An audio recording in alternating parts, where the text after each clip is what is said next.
ओ अशकन के तो बाहू बधा सिर न विञायो सुनन ता अशकन के तो बाहू बधा सिर न विञायो सुनन ता सिर न विञायो सुनन ता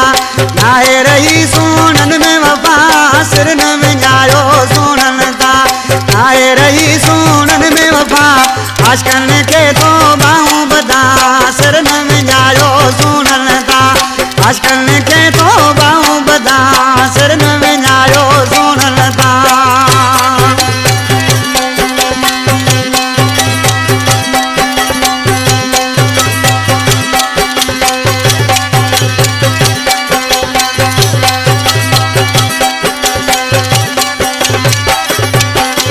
रत में कौन सच्चाई थन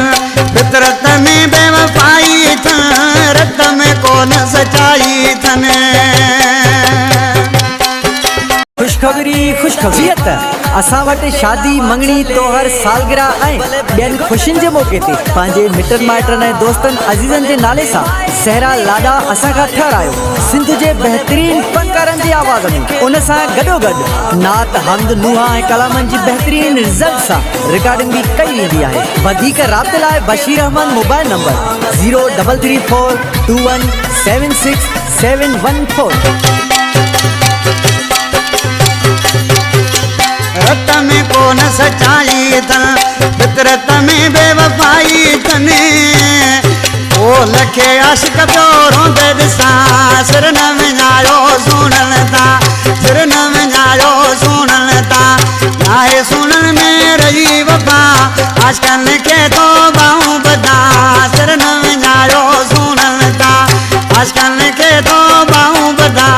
सिर न विञायो सुनन ता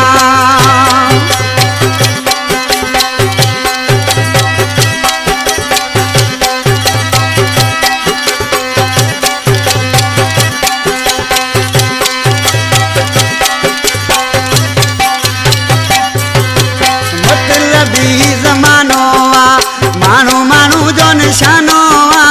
मतलबी ज़मानो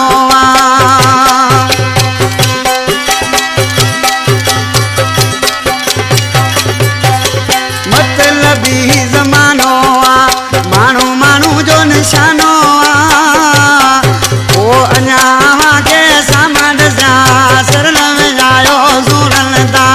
सिर न विञायो सुनन ता सुनन में नाहे वफा आशिकन के तो बाहूं बधा सिर न विञायो सुनन ता आशिकन के तो बाहूं बधा रे सिर न विञायो सुनन ता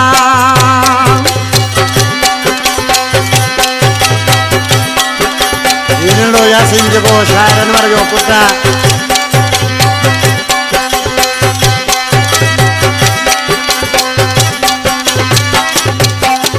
अनवर बरबत खोड़ ॾिठा यही आशिक कुसी वया अनवर बरबत खोड़ ॾिठा